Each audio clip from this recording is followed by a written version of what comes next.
O silêncio dos outros não dói só porque eles somem. Dói porque começa a mandar em você. A pessoa visualiza e não responde, some por horas, responde seco e, de repente, seu humor muda, sua atenção gruda ali e a sua cabeça começa a inventar motivo. O problema não é a ausência de resposta. É quando ela passa a decidir o seu valor, a sua calma e a sua direção. Você manda uma mensagem normal, passam alguns minutos, depois 1 hora. Você olha de novo, entra no aplicativo, sai, volta, vê se a pessoa postou algo. Percebe que sua mente já não está mais no que estava fazendo.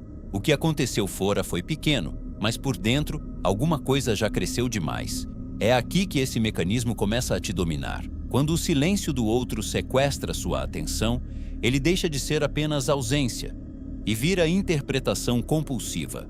Você não está só esperando uma resposta. Está preenchendo um vazio com hipótese, com medo, com comparação, com autocrítica. E esse movimento é o que realmente te desgasta.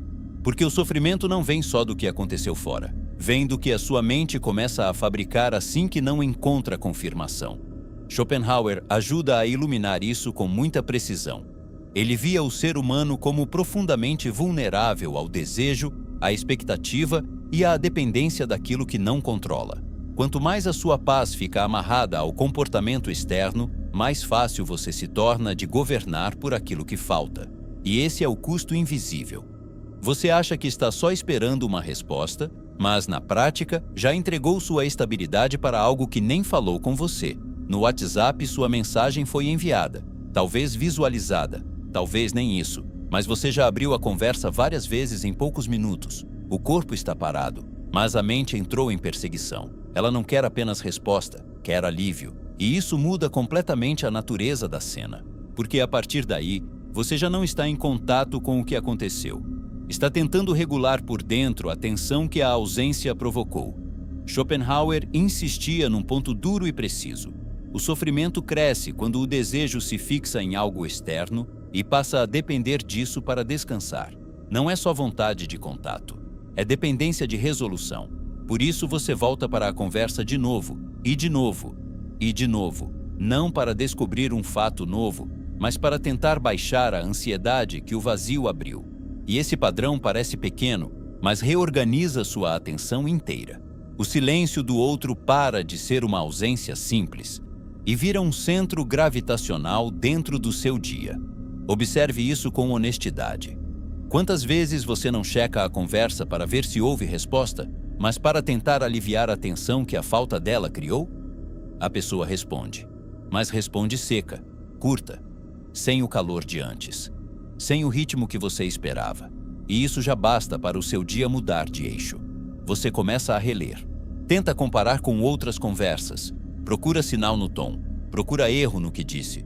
Procura algum ponto em que talvez tenha falado demais, errado demais, sido demais. Não foi o silêncio completo que te pegou. Foi a quebra do sinal esperado.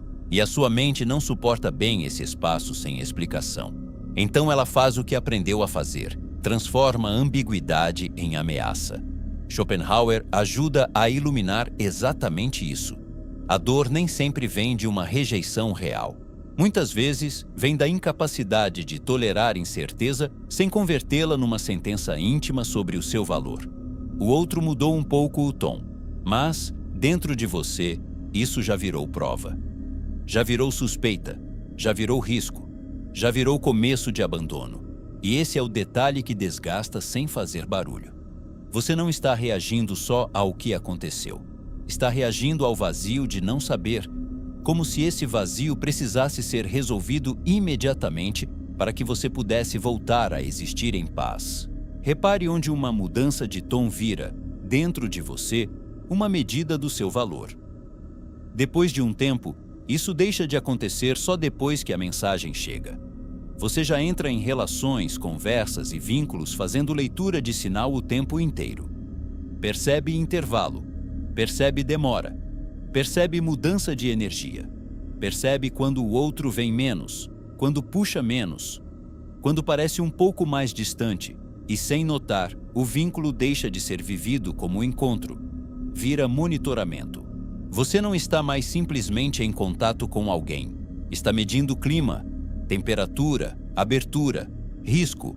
Schopenhauer ajuda a enxergar a raiz disso com muita lucidez. Quando a mente se prende demais ao que deseja e teme perder, ela já não vive a relação como presença. Vive como oscilação entre expectativa e frustração.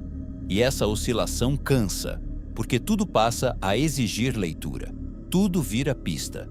Tudo parece conter uma mensagem escondida que precisa ser decifrada para você voltar a se sentir seguro. O problema é que, nesse estado, o outro deixa de ser alguém com ritmo próprio e passa a ser quase um painel emocional que você consulta para saber como pode se sentir. É aí que o silêncio dos outros começa a organizar mais do que o seu humor. Começa a organizar a sua autoimagem. O silêncio dos outros não te controla porque tem força própria. Ele te controla quando encosta na parte de você que precisa de retorno para se reorganizar. E a partir daí, qualquer ausência pequena começa a funcionar como comando. Não porque o outro decidiu te dominar, mas porque sua segurança ficou vulnerável demais ao que vem, ou não vem, de fora. A pessoa não responde. E em pouco tempo, você já não está mais olhando para o silêncio. Está olhando para si através dele. Revê o que escreveu. Pensa se falou demais, se foi inconveniente, se estragou o clima, se criou um peso que não percebeu. Sem prova, sem explicação, sem fato novo. O vazio lá fora vira julgamento aqui dentro. Esse é um dos movimentos mais cruéis desse padrão. A ausência de resposta para de ser apenas um intervalo e vira um espelho distorcido onde você tenta descobrir se ainda tem valor, espaço ou importância. Schopenhauer ajuda a nomear isso sem suavizar. Quando a mente não tolera bem o vazio, ela não espera a realidade se mostrar, produz sentido às pressas e, quase sempre, produz contra si. O silêncio externo se transforma em tribunal interno, não porque exista evidência suficiente, mas porque a sua necessidade de fechar a lacuna é maior do que a sua capacidade de sustentar o não saber. E isso não acontece só em vínculos amorosos. Acontece em amizade, no trabalho, na família, em grupos, em qualquer lugar onde a sua mente procure sinal para confirmar que ainda está tudo certo. Observe o momento exato em que a ausência de resposta deixa de ser um fato simples e vira a acusação fabricada pela sua própria cabeça.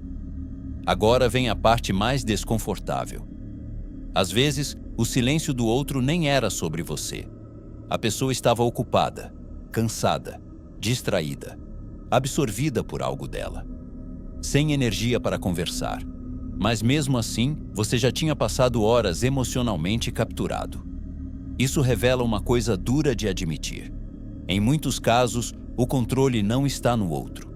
Está no espaço que a sua mente entrega antes mesmo de saber a verdade. O fato foi pequeno. A experiência interna foi enorme. Schopenhauer enxergava isso com lucidez quase cruel. Muito do sofrimento humano não vem diretamente do acontecimento. Vem da maquinaria interna que amplia, prolonga e dramatiza aquilo que, em si, talvez fosse limitado. O silêncio durou pouco, mas a sua ruminação transformou minutos em uma experiência psíquica longa, densa e exaustiva. E esse descompasso importa, porque ele mostra que a dor nem sempre está sendo produzida pela realidade do vínculo. Muitas vezes, está sendo produzida pela velocidade com que sua mente entrega significado demais ao que ainda nem foi esclarecido. É por isso que tentar controlar o ritmo do outro nunca resolve de verdade. Enquanto a sua paz depender de explicação imediata, qualquer intervalo vai continuar parecendo grande demais. Repare onde a duração do fato é curta, mas a duração do que você constrói por dentro se torna enorme. Você manda a mensagem. A resposta não vem na hora. Dessa vez, porém, em vez de se jogar para dentro da espiral, você percebe a fisgada e não corre atrás dela. Não abre a conversa de novo. Não caça sinal. Não tenta resolver o vazio à força. Só reconhece o incômodo. E volta, conscientemente, para o que estava fazendo. Esse gesto parece mínimo, mas ele interrompe a corrente que transforma ausência em domínio. O silêncio continua existindo, só não assume mais o centro da sua mente, e é aqui que algo importante muda. Você para de tratar cada demora como convocação emocional. Para de agir como se todo intervalo precisasse ser preenchido por interpretação. Para de se oferecer por dentro como território livre para a falta de resposta ocupar. Schopenhauer ajuda a iluminar a dignidade desse movimento. Liberdade não é controlar o comportamento alheio. É reduzir o poder que a oscilação do mundo tem de sequestrar o seu centro. Quanto menos sua estabilidade depende do que o outro entrega, menos você vive em servidão psíquica ao que não controla. Hoje, observe um momento em que você consegue sentir a ansiedade da espera sem obedecer imediatamente ao impulso de checar, interpretar ou se culpar. Porque no fim, o que prende você não é só a falta de resposta. É a crença silenciosa de que, sem ela, você fica sem chão. O que te aprisiona não é o silêncio dos outros. É a necessidade de traduzir qualquer silêncio como medida do seu valor. Enquanto isso continuar, qualquer demora pequena vai ter um poder desproporcional sobre você. Muita gente não sofre porque foi realmente abandonada. Sofre porque transforma uma ausência momentânea em prova íntima de desvalor. Por isso, você não controla o ritmo dos outros. Não controla a disponibilidade emocional dos outros. Não controla quando alguém vai responder, se vai responder ou com que tom vai responder. Mas existe uma coisa decisiva que pode mudar. O quanto a sua mente entrega o próprio eixo para esse vazio, porque o silêncio dos outros só se torna senhor da sua paz quando você deixa que ele diga mais sobre você do que realmente diz. Nas próximas 24 horas, quando alguém demorar para responder uma mensagem não urgente, perceba a primeira narrativa que sua mente cria e adie por alguns minutos qualquer checagem repetida. Depois observe. Você estava lidando com um fato ou obedecendo a uma necessidade de alívio imediato? Se esse vídeo te mostrou algo que acontece dentro de você com mais frequência do que deveria, comenta. O silêncio dos outros não vai decidir meu valor. E se você percebeu que o problema não está só no que o outro faz, mas na forma como a sua mente transforma ausência em comando, clica no card que está aparecendo agora. Porque o próximo passo dessa conversa é entender o que acontece quando você começa a mentir para manter a paz e vai se afastando de si sem perceber. E se você quer continuar aprofundando esse tipo de reflexão, se inscreve no canal.